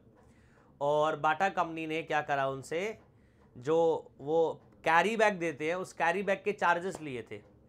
हाँ जी, और आप किसी भी मल्टीप्लेक्स में चले जाओ बेटा, वहाँ पर शॉपिंग कॉम्प्लेक्स में चले जाओ, जो कैरी बैग देते हैं ना बेटा, उन पर नाम भी लिखा होता है और बाकायदा वो चार्जेस भी लेते हैं कैरी बैग के, 4 रुपये 5 रुपये चार्ज करते हैं। तो कंज्यूमर कोर्ट चला गया था, कंज्यूमर स्लीपर लिए थे 300-400 रुपये के सिर्फ उसने, और उसके अगेंस्ट कंज्यूमर कोर्ट गया और बोला कि मेरे साथ गलत हुआ है, गलत प्रैक्टिस की गई है सेलर द्वारा, कैरी बैग के चार्जेस लिए गए, और बाकायदा बाटा के अगेंस्ट कंज्यूमर कोर्ट का ऑर्डर भी आया था, पेनल्टी इम्पोज करी गई थी। तो कहने का मतलब, कोई भी जो बेटा क्या है, अवेयर है कंज्यूमर अपने राइट्स के बारे में, तो वो तो चाहे छोटी सी वैल्यू वाला गुड्स क्यों ना खरीद रहा हो, वो तो धर लेगा, ठीक है जी, सेलर को। और जिसको अवेयरनेस नहीं है, उसने चाहे लाखों रुपए का सामान खरीद लिया, तो वो कैसे जाएगा। तो अब सुनो, अब जब कंज्यूमर कोर्ट जाते हैं तो बेटा जितने भी जो पर्सन कैपेबल नहीं है कंप्लेंट करने में, तो उनके लिए रिकॉग्नाइज कंज्यूमर एसोसिएशन बनाई गई है बेटा। क्या बनाई गई है? कंज्यूमर एसोसिएशन, जो आपके बिहाफ पर, कंज्यूमर के बिहाफ पर रिप्रेजेंट करती है कंज्यूमर कोर्ट में केस फाइल करने के लिए। हाँ जी, आप देखो हिंदुस्तान में बेटा क्या होता है, इवन बैंक्स वगैरह कभी जाना ब्रांच में, वहाँ पर आपने गौर करा होगा, कुछ ओल्ड एज सिटीजन होते हैं बेटा, जो ज़्यादा जिनकी एज होती है, दादा की एज की या दादी की एज की, वो आते हैं, उनको पासबुक में एंट्री करवानी होती है, 4 बार वो काउंटर से पूछते हैं। उनको चेक अगर फॉर्म चेक फिल करना होता है, पेन स्लिप फिल करनी होती है, किसी से फिल करवाते हैं। क्यों? जब वो जिस टाइम पर उन्होंने पढ़ाई लिखाई की थी तब उतनी ज़्यादा एजुकेशन स्ट्रांग नहीं थी और इतना इंग्लिश में उनको पढ़ाई लिखाई नहीं थी, इसलिए वो ज़्यादा कंफर्टेबल नहीं है। तो बेटा एक बैंक का फॉर्म भरवाने के लिए हमारे यहाँ पर लोग बाग क्या करते हैं, जो काउंटर से हेल्प ले रहे हैं या फिर जो और कंज्यूमर वहाँ पर ऑलरेडी अवेलेबल उनकी हेल्प ले रहे हैं, तो आप कैसे एक्सपेक्ट करके चल सकते हो कंज्यूमर कोर्ट में कंज्यूमर खुद जाएगा हर केस में? तो इसलिए बोला पहला तो कंज्यूमर खुद जा सकता है, दूसरा अगर कंज्यूमर कैपेबल नहीं है जाने में बिकॉज ऑफ एनी रीजन, तो बेटा बहुत सारी कंज्यूमर एसोसिएशन है, बहुत सारी रिकॉग्नाइज्ड कंज्यूमर एसोसिएशन है, वो कंज्यूमर एसोसिएशन को दे दीजिए मैटर और कंज्यूमर एसोसिएशन आपके मैटर को रिप्रेजेंट करेगी कंज्यूमर कोर्ट में। और तीसरा, one or more consumer where there are numerous consumer having the same interest with the permission of district commission on behalf of for the benefit of all the consumer so interested। इसका मतलब बेटा consumer एक से ज़्यादा है तो फिर सबका जाने का मतलब नहीं है ना, सबके बिहाफ पर क्या हो, एक कंप्लेंट कर दो। MG हेक्टर गाड़ी आई बेटा, MG हेक्टर गाड़ी इंडिया में जितने भी कंज्यूमर है करीबन 2020 में 20 लाख कंज्यूमर ने MG हेक्टर गाड़ी खरीदी इंक्लूडिंग मी, और हमारे इन सबकी गाड़ी के प्रॉब्लम में इंजन में प्रॉब्लम आ रही है बेटा। ठीक है जी, इंजन में प्रॉब्लम आ रही है मान लीजिए गाड़ी के, तो 20 लाख कंज्यूमर अगर अलग अलग कंज्यूमर कोर्ट में जाएंगे तो कितनी सारी कंप्लेंट हो जाएगी कंज्यूमर कोर्ट के पास। तो अगर कह रहा है one or more consumer where there are numerous consumer, जहां पर कंज्यूमर क्या न्यूमेरियस है, ज़्यादा है, हैविंग द सेम इंटरेस्ट, और सबका इंटरेस्ट क्या है, सबकी प्रॉब्लम क्या है, सबका कॉज सेम है, तो कह रहा है डिस्ट्रिक्ट कमीशन की परमिशन से, डिस्ट्रिक्ट कमीशन की परमिशन से आप क्या कर सकते हो, कोई ऑन बिहाफ ऑफ और for the benefit of all consumers so interested, कोई भी एक कर दे, सबके बिहाफ पर कंप्लेंट कोई एक कर दे, तो मतलब ये भी कंज्यूमर ये भी कंप्लेंट करने जा सकते हैं। और लास्ट सेंट्रल गवर्नमेंट और सेंट्रल अथॉरिटी, हाँ जी याद करिए बेटा पीछे आपने पढ़ा था, सेंट्रल गवर्नमेंट और स्टेट गवर्नमेंट तो कर ही सकती है, नई हमारे लिए चीज़ क्या है, सेंट्रल अथॉरिटी। पुराने वाले एक्ट में नहीं था, ये इंसर्ट करा गया। पुराने वाले एक्ट में बोला जाता था सिर्फ सेंट्रल गवर्नमेंट और स्टेट गवर्नमेंट भी कंप्लेंट कर सकती है, बट यहाँ पर बोला central authority, central consumer protection authority, जो आपने पीछे पढ़ा है बेटा, जो कहीं ना कहीं रेगुलेट कर रहा है बेटा कि कोई फॉल्स और मिसलीडिंग एडवर्टीजमेंट ना हो, कंज्यूमर के राइट वॉयलेट ना हो, उस केस में सेंट्रल अथॉरिटी भी कंप्लेंट कर सकती है। तो कंप्लेंट करने कौन कौन जा रहा है, सेंट्रल गवर्नमेंट जा रही है और सेंट्रल अथॉरिटी और स्टेट गवर्नमेंट भी जा सकती है as the case may be. तो कितने लोग बेटा कंप्लेंट करने जा रहे हैं, पहला कंज्यूमर जा रहा है कंप्लेंट करने जिसने गुड्स बाय करा और सर्विसेज अवेल करी, ठीक है जी। दूसरा कंज्यूमर के बिहाफ पर कोई वॉलंटरली रिकॉग्नाइज वॉलंटरली एसोसिएशन जा सकती है, रिकॉग्नाइज कंज्यूमर एसोसिएशन जा सकती है। और तीसरा जहाँ पर एक है, एक से ज़्यादा कंज्यूमर है और सबका इंटरेस्ट क्या सेम है, तो बेटा सब मिलकर भी जा सकते हैं। और next central government, central authority और स्टेट गवर्नमेंट भी जा सकते हैं। और it may be noted that complaint may be file in electronic manner in the prescribed, electronic way in the prescribed manner. Digital India है बेटा, सब कुछ डिजिटली हो रहा है, तो कटा कंप्लेंट भी आज के टाइम पर इलेक्ट्रॉनिकली फाइल हो सकती है, जो पुराने वाले एक्ट में नहीं था, नया कॉन्सेप्ट ऐड करा गया। अरे बच्चों आज के टाइम पर तो पुलिस स्टेशन में जो कंप्लेंट होती है ना, शिकायत, वो भी क्या होती है, वो भी आपकी बेटा इलेक्ट्रॉनिकली होती है। दिल्ली की बात कर रहा हूँ, बाकी स्टेट में तो हर जगह अलग अलग रूल है। दिल्ली स्टेट ने क्या कर रखा है, अपनी मोबाइल ऐप बना रखी है, पोर्टल बना रखा है, जहाँ पर आप कंप्लेंट लॉन्च करवा सकते हो। और बिल्कुल आपको फिर कंप्लेंट लॉन्च करने के बाद कंप्लेंट नंबर मिलता है, उसके बाद आपको फिर पुलिस वालों की तरफ से फ़ोन आता है, बताइए क्या कंप्लेंट आपकी, आप उसमें डिस्क्रिप्शन बॉक्स में कंप्लीट लिख दीजिए, या तो घर बैठे कंप्लेंट कर दीजिए। दूसरा ऑप्शन ये थाने चले जाइए, थाने में जाकर भी आप जब बोलेंगे ना, तो बेटा वो आपकी कंप्लेंट प्लेन पेपर पे लिखवाकर उसको क्या करेंगे, उसी सिस्टम में फीड करेंगे जो घर से आपको फीड करना था, और आपको कंप्लेंट नंबर दे देंगे। तो वो जो आपने कंप्लेंट लिख कर दी थी उनको रिटर्न में, उस पर स्टैंप लगाकर आपको वापस लौटा देंगे साइन करके। तो कहने का मतलब सब कुछ इलेक्ट्रॉनिकली हो रहा है बेटा, दिल्ली पुलिस तो इलेक्ट्रॉनिकली कंप्लेंट लेती है। तो ऐसे ही जो डिस्ट्रिक्ट कंज्यूमर कोर्ट में जो कंप्लेंट जा रही है वो इलेक्ट्रॉनिकली जा सकती है। और रिकॉग्नाइज कंज्यूमर एसोसिएशन कौन सा मीन्स है? Voluntarily consumer association. कौन सी एसोसिएशन है? वॉलेंटरली कंज्यूमर एसोसिएशन, जो रजिस्टर्ड है under any law for the time being in force, जो किसी लॉ में रजिस्टर्ड है कंज्यूमर वेलफेयर के लिए। और every complaint filed shall be accompanied with the fees and payable in such a manner including electronic form as may be prescribed। और complaint जो filed करोगे बेटा, उस कंप्लेंट के साथ आपको फीस भी देनी पड़ेगी। और किस मैनर में देनी है? तो बेटा मैनर फाइल करने का इलेक्ट्रॉनिकली फिजिकल वो मैनर बताया जाएगा बेटा इस एक्ट द्वारा। तो ये हमारा कंप्लेनेंट के प्रोविजन हो गए। सेक्शन 35 कंप्लेंट हो गया कि manner in which complaint shall be made. तो मैनर बेटा फिजिकल भी है, इलेक्ट्रॉनिकली भी है। कौन कौन फाइल कर सकता है ये भी हमने पढ़ लिया। अब आता है section 36 proceedings before district commission. हाँ जी, जो डिस्ट्रिक्ट कमीशन के सामने, बिफोर का मतलब सामने, जो डिस्ट्रिक्ट कमीशन के सामने बिफोर जो प्रोसीडिंग्स चल रही हैं उसके बारे में सेक्शन 36 बता रहा है कि according to section 36 every proceeding before the district commission, जो भी प्रोसीडिंग किसके सामने चल रही है? डिस्ट्रिक्ट कमीशन के सामने चल रही है। Shall be conducted by the president of that commission. उसको कौन कंडक्ट करवाएगा? डिस्ट्रिक्ट कमीशन का जो प्रेसिडेंट है and at least one member thereof sitting together. तो एक प्रेसिडेंट और एक मेंबर सिटिंग होगा बेटा प्रोसीडिंग्स के लिए। एक प्रेसिडेंट और एक मेंबर प्रेजेंट होगा डिस्ट्रिक्ट कमीशन में जब कंप्लेंट आएगी बेटा। और it may be noted that where a member for any reason is unable to conduct a proceedings till it is completed. मान लीजिए मेंबर पॉसिबल नहीं है, खुद अपनी जो मेंबर जो प्रेसिडेंट के साथ सिटिंग है उसके लिए पॉसिबल नहीं आगे कंटिन्यू करना। सो president and other member shall continue the proceedings. मान लीजिए एक मेंबर बीमार है जिसकी वजह से प्रोसीडिंग को कंटिन्यू नहीं कर पा रहा, तो उसकी जगह पर दूसरा मेंबर आ जाएगा। From the stage eight which it was last heard by the previous member. जो लास्ट हेयरिंग हुई थी वो कंप्लीट करने के बाद मेंबर चेंज कर देंगे। जो मेंबर इल है बेटा उसको ऑफ कर देंगे, छुट्टी दे देंगे उसको, और नया मेंबर उसकी जगह पोजीशन ले लेगा। On receipt of complaint under section 35, जब कंप्लेंट आती है सेक्शन 35 में, डिस्ट्रिक्ट कमीशन में by order admit the complaint of for being processed with और reject the same.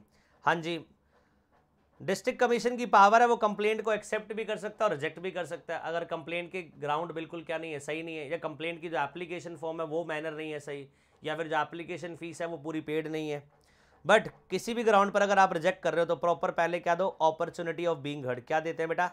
Natural justice. क्या देते हैं? Natural justice, reasonable opportunity of being heard. पहले उसे क्या करो? एक रीजनेबल अपॉर्चुनिटी दो, रीजनेबल अपॉर्चुनिटी दो बेटा कि हम क्या कर रहे हैं, आपकी कंप्लेंट को रिजेक्ट कर रहे हैं। उसके बाद वो क्या करेगा? नेचुरल जस्टिस आपने दिया, मौका दिया बेटा, आपने नोटिस दिया, नोटिस का रिप्लाई करेगा, उसके बाद आप कंप्लेंट रिजेक्ट कर दीजिए। The admissibility of the complaint shall ordinarily be decided within 21 days from the date on which the complaint was filed। हाँ जी, एडमिसिबिलिटी, कंप्लेंट को एक्सेप्ट करना है या रिजेक्ट करना है, कंप्लेंट को एडमिट करना है या नहीं एडमिट करना, इसका डिसीजन कितने दिन में लिया जाएगा? With in 21 days from receipt of the complaint was filed. जिस दिन कंप्लेंट फाइल हुए उसके 21 डेज के अंदर फाइनली डिसाइड कर लिया जाएगा whether to accept the complaint और टू रिजेक्ट द कंप्लेंट। और where the district commission does not decide the issue of admissibility of the complaint within the period so specified, और कितना period specified है? 21 days, it shall be deem to have been admitted. हाँ जी, अगर 21 days के अंदर district commission अगर reject नहीं करता और अगर एक्सेप्ट भी नहीं करता और कोई कम्युनिकेट नहीं करता, एडमिसिबिलिटी के ऊपर साइलेंट है, तो बेटा with after 21 days it shall B presume that district commission has accepted the complaint. तो बेटा डीम्ड एक्सेप्टेंस मानी जाएगी, सेक्शन 36 से बोल रहा है। आगे बात समझ। तो जो डिस्ट्रिक्ट कमीशन के सामने प्रोसीडिंग्स होती है उस प्रोसीडिंग में कौन होगा? डिस्ट्रिक्ट कमीशन के सामने जो प्रोसीडिंग है उसमें एक प्रेसिडेंट होगा और एक मेंबर होगा। याद रखिए बेटा, एक प्रेसिडेंट और एक मेंबर, इस तरह से होगा। और अगर मेंबर कैपेबल नहीं है कंटिन्यू करने के लिए, अनेबल है बेटा किसी रीज़न की वजह से, तो उसकी जगह दूसरा मेंबर क्या करेगा? ज्वाइन कर लेगा। और जब तक जब लास्ट हेयरिंग हुई थी उसके बाद नेक्स्ट हेयरिंग से ज्वाइन कर लेगा। और डिस्ट्रिक्ट कमीशन की पावर है कि जो कंप्लेंट उसके पास आई है उसको एक्सेप्ट भी कर सकता है, रिजेक्ट भी कर सकता है। और एक्सेप्ट और रिजेक्ट करने की पावर 21 डेज के अंदर डिसाइड करनी है। और अगर मान लीजिए 21 डेज के अंदर डिसाइड नहीं करा, so it shall be deemed as कि उसने एक्सेप्ट कर लिया है। सेक्शन 36 ओवर हो गया बेटा। सेक्शन 37, हाँ जी, second most important topic of consumer protection act. एक तो बच्चों कौन सा था? Central consumer protection authority. Central consumer protection authority new concept था, नई रेगुलेटरी अथॉरिटी थी, न्यू कॉन्सेप्ट था एक, तो वो था। दूसरा रेफरेंस टू मेडिएशन, हाँ जी, पुराने वाले एक्ट में नहीं था, और मैं श्योर हूँ बेटा, मैं श्योर हूँ या तो central consumer protection act, central consumer protection authority या फिर मेडिएशन से बेटा क्या करेगा, क्वेश्चन बनाएगा एग्जामिनर। मेडिएशन का मतलब क्या होता है, डिस्ट्रिक्ट कमीशन के पास जब कंप्लेंट जाती है ना, डिस्ट्रिक्ट कमीशन डायरेक्ट क्या करता है, एडजुडिकेट नहीं करता, डायरेक्ट कंप्लेंट को एंटरटेन खुद नहीं करता। उसको अगर कहीं भी लगता है पॉसिबिलिटी है कि पार्टीज नरम दिल की है, ईगो वाली नहीं है, जिनमें ज़्यादा अकड़ नहीं है और दोनों बैठकर सेटलमेंट कर सकते हैं, दोनों को बोलेगा आपस में बैठकर मेडिएशन करो, सेटलमेंट करो। कौन सा ऐसा झगड़ा है जो बैठकर सॉल्व नहीं हो सकता, कौन सा ऐसा रिश्ता है जो बैठकर सॉल्व नहीं हो सकता। रिश्तों में दरार कब आती है, जब दूरी बन जाती है, जब कम्युनिकेशन गैप आ जाता है, जब एक मैसेज का व्हाट्सएप पे रिप्लाई ना आए, तभी तो दूरी बनती है ना, तभी तो कलेश होता है। तो अगर मान लीजिए जब रिश्ते हैं, जो रिलेशन है, उसमें भी कम्युनिकेशन गैप की वजह से प्रॉब्लम्स क्रिएट होती है, तो बेटा जो फिर ट्रेडर और सर्विस प्रोवाइडर कंज्यूमर में जो डिस्प्यूट है वो भी इस वजह से डिस्प्यूट हुआ बिकॉज आपस में कम्युनिकेशन उनकी अच्छी नहीं है।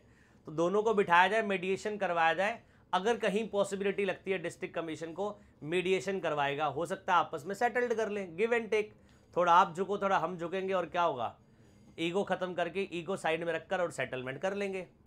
हाँ जी, अगर ये नहीं हो पाया पॉसिबल तो फिर डिस्ट्रिक्ट कमीशन बोलता मैं बैठा हूँ, फिर तो मैं प्रोसीडिंग कंटिन्यू करूँगा, मैं एडजुडिकेट करूँगा, फिर तो फाइनली अपना मैं हेयरिंग के बाद डिसीजन सुनाऊंगा। बट पहले आपको क्या दे रहा हूँ मैं, एक मौका दे रहा हूँ मेडिएशन करने का। अच्छा, मेडिएशन से क्या होगा, देखो डिस्ट्रिक्ट कमीशन कहता है देख भाई अगर तुमने मेडिएशन ना करा फिर मैं डिसीजन दूंगा, एक पार्टी को समझ आएगा, एक पार्टी उससे खुश होगी, एक पार्टी ना खुश होगी, फिर तुम चिल्लाओगे रोओगे।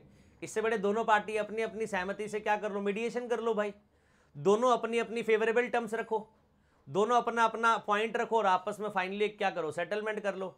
अगर आप नहीं कर पाए, मैं करूंगा, तो फिर फाइनली जरूर होगा ये लास्ट में कि एक पार्टी तो खुश होगी मेरे डिसीजन से और एक पार्टी खुश नहीं होगी।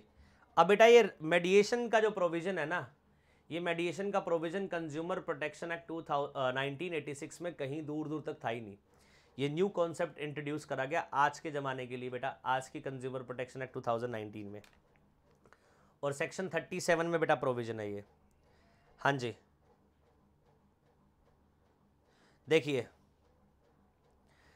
Reference to mediation according to section 37 at the first hearing of the complaint after its admission. हाँ जी, क्या बोल रहा है, डिस्ट्रिक्ट कमीशन के पास कंप्लेंट गई, at the first hearing of the complaint, जो बेटा फर्स्ट हियरिंग है कंप्लेंट की, और एट एनी लेटर स्टेज या फिर उसके बाद, if it appears to district commission, अगर ये डिस्ट्रिक्ट कमीशन को लगता है that there exist element of settlement. हाँ जी, अगर डिस्ट्रिक्ट कमीशन को लगता है कि यहाँ कहीं ना कहीं गुंजाइश है सेटलमेंट की, विच में बी एक्सेप्टेबल टू पार्टीज, जो पार्टीज को एक्सेप्टेबल है, except in such case as may be prescribed, it may direct the parties to give in writing within 5 days consent to have their dispute settled by mediation in accordance with provision of chapter 5। अगर first hearing बेटा आई, ठीक है जी, first hearing में और first hearing के बाद अगर कभी भी डिस्ट्रिक्ट कमीशन को लगता है कि बेटा की सर्कमस्टांसेस हैं, पॉसिबिलिटी है कि पार्टीज नरम दिल की है, ईगो ज़्यादा नहीं है, ये मेडिएशन कर सकते हैं, आपस में सेटलमेंट कर सकते हैं, so it within 5 days consent to have their dispute settled by mediation। हाँ जी, कंसेंट लेगा बेटा दोनों पार्टीज की और मेडिएशन सेल में भेज देगा विद इन 5 डेज के अंदर। और where the parties agree for settlement by mediation, अगर पार्टीज एग्री करगी सेटलमेंट के लिए and give their consent, the district commission shall within 5 days of receipt of consent refer the matter for mediation in such a case and provision of chapter 5 relating to mediation shall apply. पहले district commission पूछेगा दोनों party से कि मैं चाहता हूं एक बार आप मेडिएशन सेल में जाओ जहां पर मेडिएटर होगा। कौन होगा, मीडिएटर। अच्छा, मीडिएटर कौन होता है, कैसा बंदा, याद करो आर्बिट्रेशन एंड कॉन्सिलिएशन एक्ट पढ़ा था, कॉन्सिलिएटर वाला आपने टॉपिक पढ़ा था, वही है ये। मीडिएटर एक दबंग पर्सनैलिटी होगा, हट्टा कट्टा होगा, बिल्कुल जो दबंग पर्सनैलिटी होगा, जिसका जो बोलेगा उस सामने वाले के ऊपर इन्फ्लुएंस होगा उसका, मतलब अगर उसने बोल दिया कि ये मेरे हिसाब से ठीक है तो पार्टी उसे मानेगी।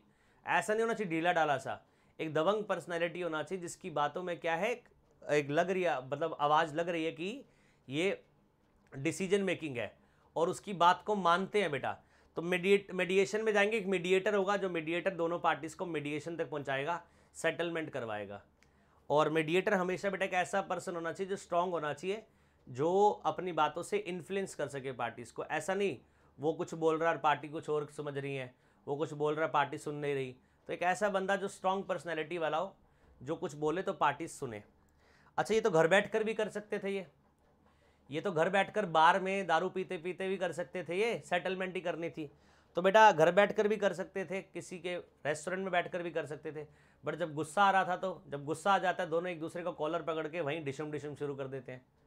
होता ना, ये हम आपस में सेटलमेंट के लिए बैठे, बट एक दूसरे की बात अच्छी लगी नहीं तो गुस्सा में क्या करा, हाँ जी, अब्यूज़ कर दिया, एक दूसरे को मारना शुरू कर दिया। बट मेडिएटर के सामने थोड़ी ऐसी हरकतें चलेंगी। मेडिएटर के सामने करोगे, मेडिएटर उठा के पटक देगा आपको। उसका भी तो स्टाफ बैठा ऑफिस में, वहाँ तो एक प्रोफेशनलिज्म है, पूरा एक प्रॉपर डेकोरम है वहाँ पर मेंटेन्ड है, आपको बैठना है तरीके से, बात करनी तरीके से, तो इसलिए मेडिएशन सक्सेसफुल है। पुराने वाले एक्ट में नहीं था, ये नए वाले एक्ट में है। तो आपने क्या गौर करा कि सबसे पहले डिस्ट्रिक्ट कमीशन क्या कर रहा है, एक्सेप्ट करने के बाद कंप्लेंट, फर्स्ट हियरिंग और लेटर स्टेज। अगर डिस्ट्रिक्ट कमीशन को लगता है देयर इज ए पॉसिबिलिटी कि कहीं भी अगर हल्की सी भी पॉसिबिलिटी है कि डिस्प्यूट को सेटल करवाया जा सकता है थ्रू मेडिएशन, सो वो क्या करेगा, फर्स्ट ऑफ ऑल पार्टीज की कंसेंट लेगा for the purpose of mediation, और after obtaining the consent of the parties for the purpose of mediation refer the parties for mediation. फिर पार्टी को रेफर कर देगा विद इन 5 डेज के लिए for मेडिएशन। और मेडिएशन में कौन होगा, एक मीडिएटर होगा जो दोनों पार्टी को मेडिएशन प्रोसेस में हेल्प करेगा। आई होप ये बात समझ आ गई बेटा। Section 37 is over. और बेटा इंपॉर्टेंट मार्क कर लीजिएगा, एग्जाम में मेडिएशन कॉन्सेप्ट इंपॉर्टेंट है। हाँ जी, अब बेटा प्रोसीजर और एडमिशन ऑफ कंप्लेंट। अब क्या आ गया, डिस्ट्रिक्ट कमीशन के पास जो कंप्लेंट जाएगी ना बेटा, उसका प्रोसेस पूरा, ये प्रोसेस काफ़ी बड़ा है। कितने स्टेप्स में देखिए, हाँ जी 12 स्टेप्स। कितने स्टेप्स है बेटा, 12 स्टेप है। 12 स्टेप में पूरा का पूरा क्या दे रखा है, प्रोसीजर दे रखा है। हाँ जी, जो कंप्लेंट जाएगी डिस्ट्रिक्ट कमीशन के पास, उस कंप्लेंट को डिस्ट्रिक्ट कमीशन जो एडमिट कर रहा है उसका पूरा प्रोसीजर दिया गया बेटा। तो section 31 deals with the procedure on admission of complaint bye the district commission. Section 38 में क्या दिया गया है, प्रोसीजर दिया गया है ऑन एडमिशन ऑफ कंप्लेंट, जो कंप्लेंट है उसको एडमिट करने का प्रोसेस दिया गया है। और सेक्शन 38 प्रोवाइड्स दैट, सेक्शन 38 क्या बोलता है, district commission shall on admission of complaint or in respect of cases referred for mediation on failure of settlement by mediation proceed with the complaint. District commission पहले तो matter कहाँ भेजता है, हमने पढ़ लिया सेक्शन 37 में मेडिएशन के लिए भेजता है। और अगर मेडिएशन फेल हो जाती है बेटा तो फिर प्रोसीड करता है खुद केस को। और where the complaint relates to goods the district commission shall, अगर कंप्लेंट किससे रिलेटेड आई है, गुड्स से रिलेटेड आई है, तो डिस्ट्रिक्ट कमीशन शेल ये एक्ट करेगा। डिस्ट्रिक्ट कमीशन कितने हैं जो लिखे हुए, ए से लेकर जी तक। पहला, refer a copy of admitted complaint within 21 days from the date of its admission to opposite party mentioned in the complaint directing him to give his version of the case within a period of 30 days or such extended period not exceeding 15 days as may be granted by it। सुनो, मान लीजिए मैंने Bata company के against complaint करा, या मैंने Samsung company के against complaint करा, या मैंने एप्पल कंपनी के अगेंस्ट कंप्लेंट करा, तो मैं जाऊंगा कहाँ पर, डिस्ट्रिक्ट कमीशन में। ठीक है जी, कितने दिन में जाऊंगा, ये तो हमने पढ़ लिया। डिस्ट्रिक्ट कमीशन में आप जा सकते हो जब डिफेक्ट वगैरह आते हैं। अब जब आप डिस्ट्रिक्ट कमीशन में गए और डिस्ट्रिक्ट कमीशन ने आपकी कंप्लेंट को एक्सेप्ट करा, मीडिएशन में भेजा, मीडिएशन फेल हो गया, उसके फिर विद इन 21 डेज के अंदर डिस्ट्रिक्ट कमीशन क्या करेगा, कंप्लेंट की एक कॉपी ऑपोजिट पार्टी को भेजेगा। कंप्लेंट की कॉपी किसको भेजेगा, ऑपोजिट पार्टी को। भाई तेरे खिलाफ क्या आई है, कंप्लेंट आई है, इसके लिए मुझे तेरा रिप्लाई चाहिए। कितने दिन में, 30 डेज में। और अगर 30 डेज में नहीं दे पाया तो अगले 15 दिन और तेरे को मिल जाएंगे एक्सटेंशन के तौर पर। तो टोटल 45 डेज में जो ऑपोजिट पार्टी है उसको रिप्लाई करना है, किसको, डिस्ट्रिक्ट कमीशन को। कब, जब डिस्ट्रिक्ट कमीशन के पास कंप्लेंट आई और डिस्ट्रिक्ट कमीशन ने कंप्लेंट फॉरवर्ड कर दिया आपको ऑपोजिट पार्टी को। If the opposite party on receipt of complaint refer to him under clause A denies और डिस्प्यूट द एलिगेशन। हाँ जी, मैंने बेटा कंप्लेंट में एलिगेशन लगाई थी और फिर डिस्ट्रिक्ट कमीशन ने वो कंप्लेंट किसको भेज दी, ऑपोजिट पार्टी को। अगर ऑपोजिट पार्टी उसको एक्सेप्ट कर लेती तो बताओ डिस्प्यूट राइज होता, नहीं।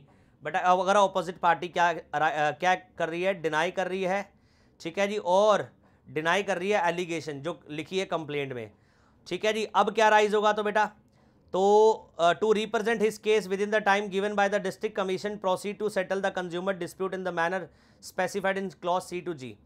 तो डिस्ट्रिक्ट कमीशन कहता है ठीक है, अगर आप एडमिट नहीं कर रहे, अगर आप चीज़ों को एक्सेप्ट नहीं कर रहे, आप डिनाई कर रहे हो, तो फिर बेटा ठीक है, क्लॉज C और G के accordingly, clause C to G के अकॉर्डिंगली आपके केस को आगे कंटिन्यू करते हैं। If the complaints allege A defect in the goods, मान लीजिए कंप्लेंट किससे रिलेटेड है, गुड्स के डिफेक्ट से रिलेटेड है, which can not be determined without proper analysis और टेस्ट ऑफ द गुड्स। मैंने तो बोला है कंप्लेनेंट ने कि गुड्स में क्या डिफेक्ट्स हैं, बट कंज्यूमर कोर्ट भी तो चेक करवाएगा डिस्ट्रिक्ट कंज्यूमर कोर्ट डिफेक्ट है या नहीं है। तो बेटा प्रॉपर वो क्या करेगा, पहले एक एनालिसिस करवाएगा, टेस्ट करवाएगा, and obtain a sample of the goods from the complainant. और क्या लेगा, सैंपल लेगा मुझसे, sealed to the appropriate laboratory, और किसको भेजेगा, एप्रोप्रिएट लेबोरेटरी को, with direction that laboratory to make analysis और टेस्ट। और लेबोरेटरी फिर उस पर क्या करेगी, एनालिसिस करेगी, whichever may be necessary with a view to finding out whether the goods suffer from any defects alleged in the complaint. ये check करने के लिए क्या सच में गुड्स में डिफेक्ट है या नहीं है, और from any other defect and reports its finding to district commission within a period of 45 days of receipt of the reference. और बेटा 45 दिन के अंदर फिर वो एप्रोप्रिएट लेबोरेटरी अपनी रिपोर्ट बनाकर डिस्ट्रिक्ट कमीशन को दे देगी। सर आपने जो पूछा था ना कि गुड्स में डिफेक्ट है या नहीं है, 45 दिन के अंदर उसकी रिपोर्ट लेबोरेटरी वाले दे देंगे डिस्ट्रिक्ट कमीशन को। Before any sample of goods is referred to any appropriate laboratory. हाँ जी, कोई भी सैंपल भेजने से पहले एप्रोप्रिएट लेबोरेटरी में require the complainant to deposit to credit to commission such fees as may be specified for the payment to appropriate laboratory for carrying out the necessary analysis or tests in relation to goods in question। मैंने बाबा रामदेव के ऊपर मान लीजिए allegation लगाया, पतंजलि के ऊपर allegation लगाया कि आपका घी जो आपका घी है प्रॉपर 100% प्योर नहीं है, तो मेरी कंप्लेंट गई 100% प्योर घी नहीं है, तो फिर बाबा रामदेव के घी का एक सैंपल कहाँ जाएगा, लेबोरेटरी में टेस्ट के लिए जाएगा। कौन भेजेगा, डिस्ट्रिक्ट कमीशन। और डिस्ट्रिक्ट कमीशन जैसे ही भेजेगा उसके 45 दिन के अंदर लेबोरेटरी वाले क्या भेजेंगे, रिपोर्ट। बट डिस्ट्रिक्ट कमीशन बोलता है, मुझे बोलेगा कि भाई जो टेस्ट होगा ना लेबोरेटरी में उसके टेस्टिंग चार्जेस दो। आपने ही तो कंप्लेंट करी है कि घी प्रॉपर 100% प्योर नहीं है, हम टेस्ट तो करवा देते हैं लेबोरेटरी अथॉरिटी से, प्रॉपर लैब से, आपको इसके लिए क्या करना पड़ेगा, डिपॉजिट करवानी पड़ेगी फीस जो लेबोरेटरी के चार्जेस है। और remit the amount deposited to its credit under clause D to appropriate laboratory. और बेटा फिर वो डिस्ट्रिक्ट कमीशन पैसा किसको दे देगा, लेबोरेटरी को दे देगा। ठीक है जी। और फिर on receipt of the report from the laboratory, जैसी लेबोरेटरी से रिपोर्ट आ जाएगी, it shall forward a copy of the report along with the remarks as it feel appropriate to opposite party.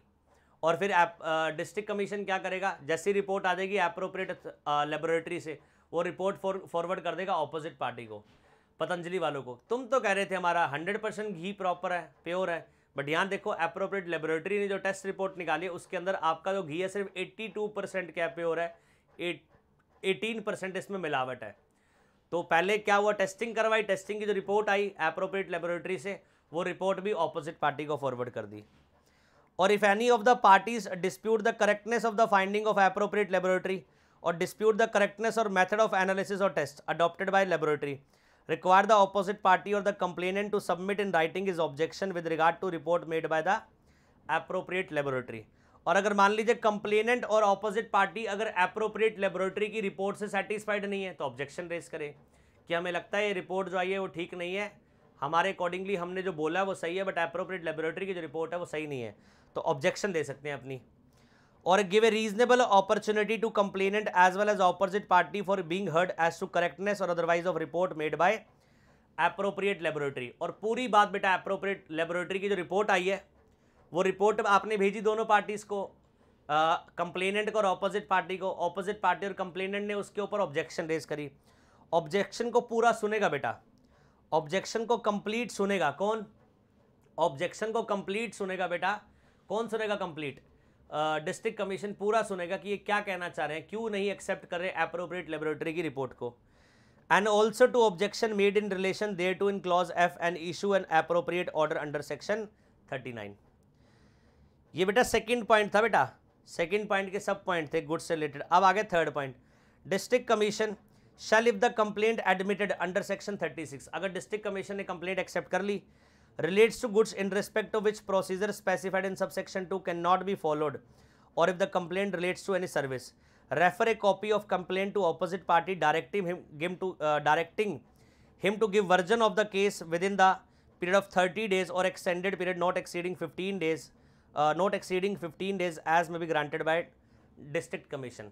हाँ जी, अगर डिस्ट्रिक्ट कमीशन क्या कर लेता है, केस को एक्सेप्ट कर लेता है, लेबोरेटरी जो सबसेक्शन 2 था ना बेटा, सबसेक्शन जो 2 वाला केस था, कैन नॉट बी फॉलोड, अगर उस प्रोसेस को फॉलो नहीं करा ठीक है जी। और डिस्ट्रिक्ट कमीशन ने कंप्लेंट एक्सेप्ट कर ली तो कंप्लेंट किसको फॉरवर्ड करेगा, ऑपोजिट पार्टी को, और ऑपोजिट पार्टी को रिप्लाई मांगेगा मिनिमम 30 डेज के अंदर और मैक्सिमम 15 दिन की एक्सटेंशन 45 डेज के अंदर। और if on opposite party on receipt of copy of complaint required refer to him under clause A denies और dispute the allegation contain in the complaint or omits or fails to take any action to represent his case within the time given by district commission, it shall proceed to settle the consumer dispute।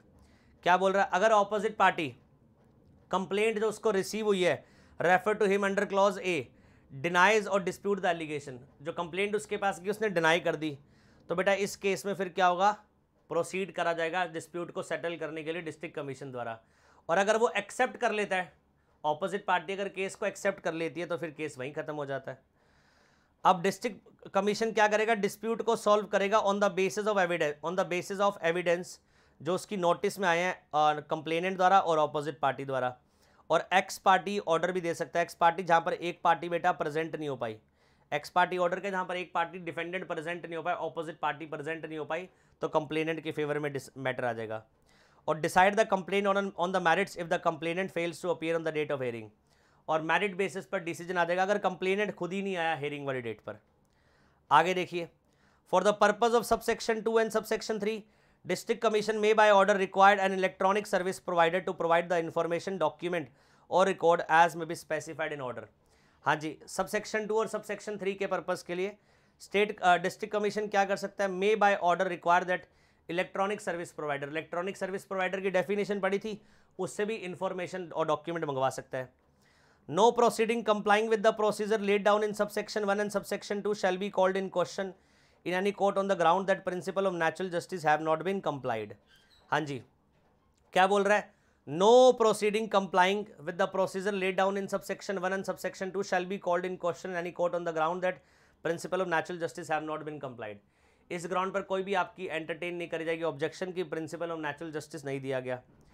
Every complaint shall be heard by the district commission, आपकी complaint को जो सुनेगा district commission on the basis of affidavit on the basis of documentary evidence जो आप दोगे, and provided that where application is made for hearing on examination of party through video conferencing or in person the district commission में on sufficient cause being shown and after recording its reason in writing allow the same.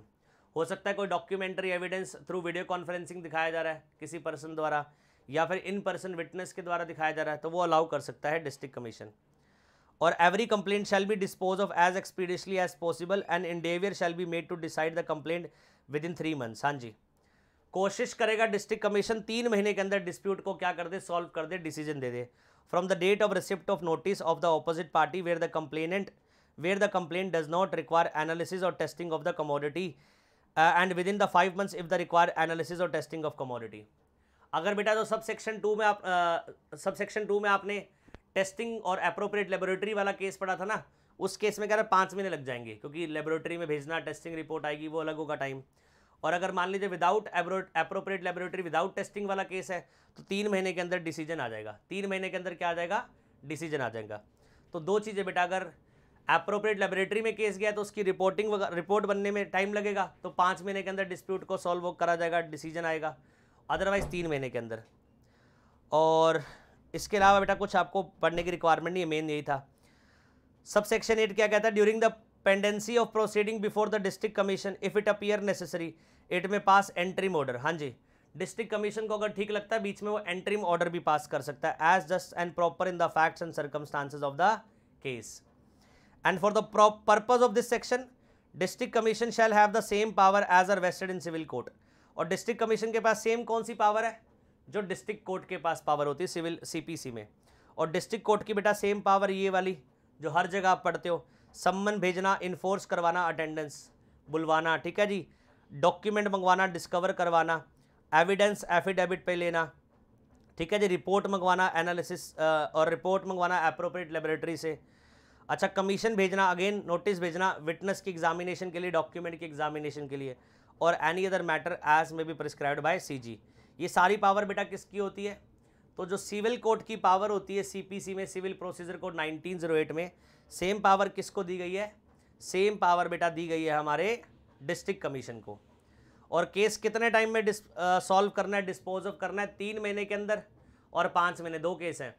3 महीने अगर without testing, without appropriate laboratory अगर case हो रहा है तो, और अगर टेस्टिंग वगैरह की जा रही है, एनालिसिस हो रही है एप्रोप्रिएट लेबोरेटरी से, तो 5 महीने लगेंगे।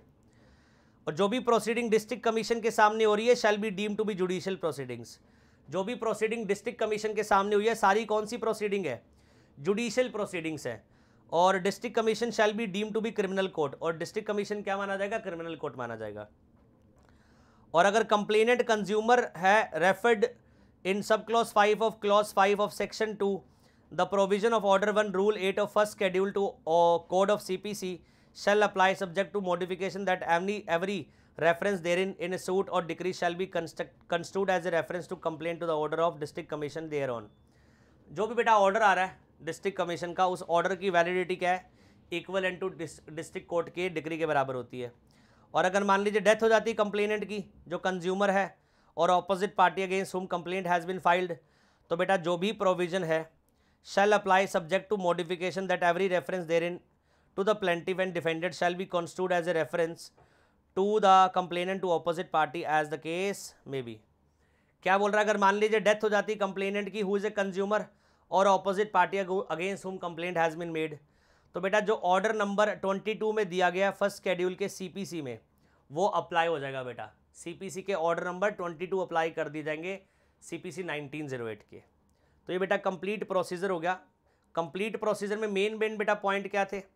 हाँ जी, मेन पॉइंट क्या थे? कंप्लेंट जब भेजी जाएगी डिस्ट्रिक्ट कमीशन को, तो डिस्ट्रिक्ट कमीशन शुरुआत में उसको मेडिएशन के लिए भेज सकता है कंसेंट लेकर पार्टीज़ की, और अगर कंसेंट नहीं ली, अगर कंसेंट नहीं आई, तो फिर खुद एडजुडिकेट करेगा प्रोसीडिंग्स को।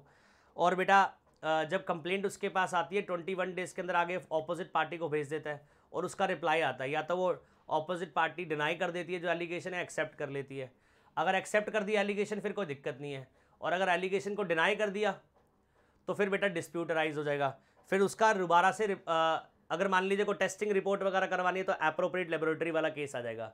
उसके बाद फिर ऑपोजिट पार्टी को भेजा जाएगी रिपोर्ट, और कंप्लेनेंट को रिपोर्ट भेजी जाएगी, और ऑब्जेक्शन भी डिमांड करी जाएगी उनसे।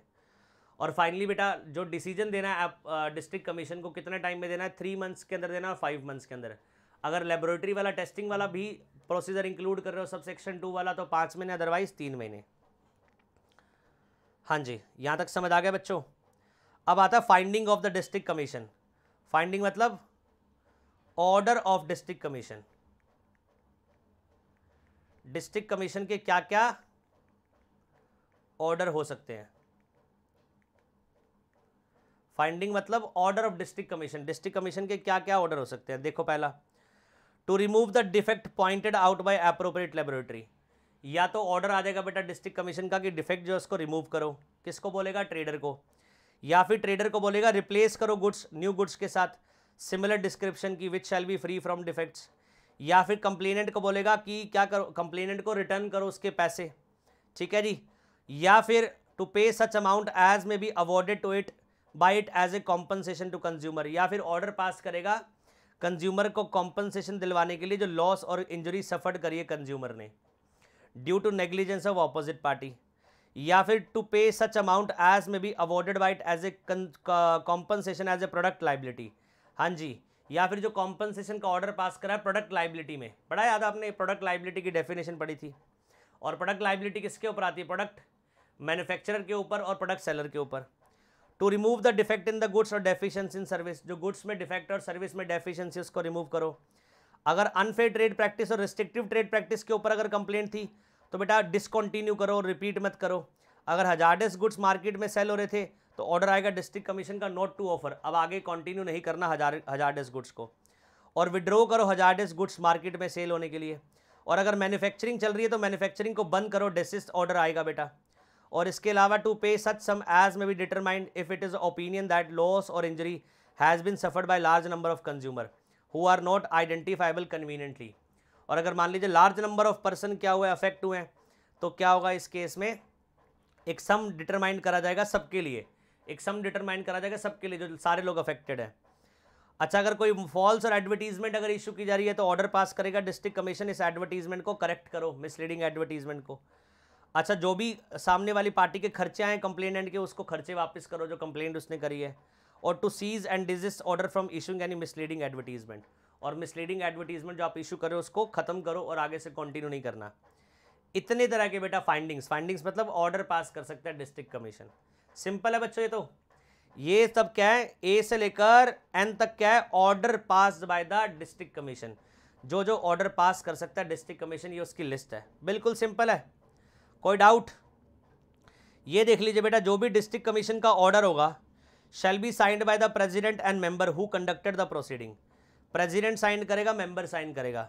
और अगर order is made as per the majority opinion, so order shall be signed by the other member. हाँ जी, मेजोरिटी है तो फिर मेजोरिटी जिनकी है बेटा वो साइन करेंगे। और review bye the district commission in certain cases, district commission अपने ऑर्डर को क्या कर सकता है, रिव्यू भी कर सकता है।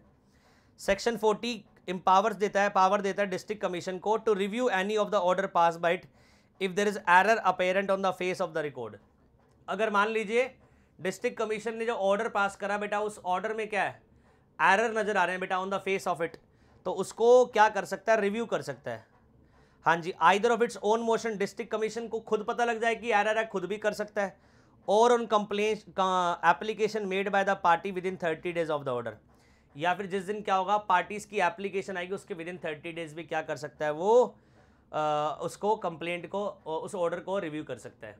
सो डिस्ट्रिक्ट कमीशन का जो भी ऑर्डर आया था बेटा, उस ऑर्डर को डिस्ट्रिक्ट कमीशन रिव्यू कर सकता है आइदर ऑन इट्स ओन, या तो अपने आप डिस्ट्रिक्ट कमीशन उस ऑर्डर को क्या कर देगा, रिव्यू कर देगा। कब?